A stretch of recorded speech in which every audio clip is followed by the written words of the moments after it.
అత్యంత వర్షాభావ పరిస్థితుల వల్ల అనంతపురం జిల్లా రైతాంగం పూర్తి స్థాయిలో కరువుకు గురవుతూ ఉంది. కనీసం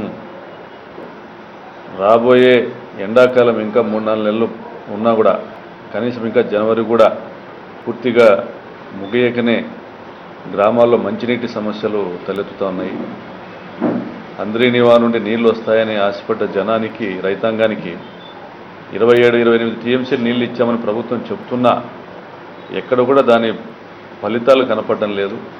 ఎందుకంటే అంద్రీనివా కింద ఉన్న ఆయకట్టు వ్యవస్థను మొత్తం ఈ ప్రభుత్వం వచ్చిన తర్వాత ఒక జీవోతో తొలగించడం వల్ల కేవలం ఈ 27 టీఎంసీల నీళ్లు వంకలు వాగులకు, కొన్ని చిన్న చిన్న కుంటలకు, చెరువులకు చేరడం జరిగింది. అంటే వాటర్ రెగ్యులేషన్ అనేది సక్రమంగా జరగలేదు, వాటర్ యూటిలైజేషన్ అనేది సక్రమంగా జరగలేదు.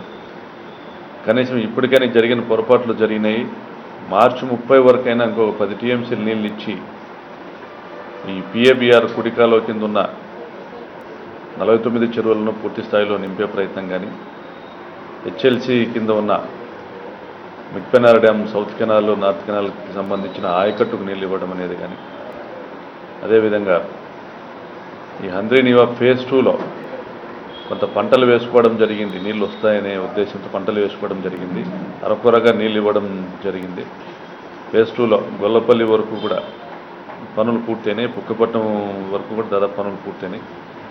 ఈ ప్రాంతానికి కూడా నీళ్లు కావాలి. బుక్కపట్నం చెరువు వరకును, గొల్లపల్లి రిజర్వాయర్ వరకు కూడా నీళ్ళు ఇవ్వాలి. గొల్లపల్లి రిజర్వాయర్ నింపాలి. ఇటువంటి డిమాండ్లతో, అనేకమైన రైతాంగ డిమాండ్లతో, మరియు ఇన్పుట్ సబ్సిడీ విషయంలో గతంలో కూడా మేము స్కేల్ ఆఫ్ ఫైనాన్స్ ఏ విధంగా అయితే రుణమాఫీకి వర్తింపజేస్తున్నారో అదేవిధంగా ఇన్పుట్ సబ్సిడీకి స్కేల్ ఆఫ్ ఫైనాన్స్ పరిమితి విధించాలి. 19,500 ఎకరాలు, 19,500 రూపాయలు ఎకరాకి ఇన్పుట్ సబ్సిడీని చెల్లించాలి.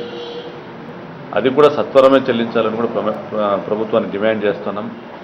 అంతేకాకుండా సంపూర్ణ రుణమాఫీ విషయంలో కూడా ప్రభుత్వం ఇంకా జాప్యం చేయడం ఏమాత్రం తగదు. మిగిలిన అన్ని జిల్లాలను ఒక దృష్టితో చూసిన అనంతపురం జిల్లాను దానిపైన ఒక ప్రత్యేకమైన సానుభూతి చూపించాల్సిన అవసరం ప్రభుత్వానికి ఉంది. వీటన్నిటిని దృష్టిలో పెట్టుకొని ప్రజలందరినీ సమీకరించి ప్రభుత్వం పైన ఒత్తిడి తీసుకొని రావాలనే ఉద్దేశంతో ఈ నెల 31న మహాధర్నా కార్యక్రమం చేయాలనేసి పెద్దలు, వామపక్ష పార్టీలు, కాంగ్రెస్, వైఎస్ఆర్ పార్టీతో పాటు అందరూ నిర్ణయించడం జరిగింది. రైతు సంఘాల వాళ్ళను, పెద్దలందరూ ఈ కార్యక్రమాన్ని విజయవంతం చేయవలసిందిగా రైతులందరినీ కూడా కోరుతా ఉన్నాం, జిల్లా రైతాంగాన్ని కోరుతా ఉన్నాం.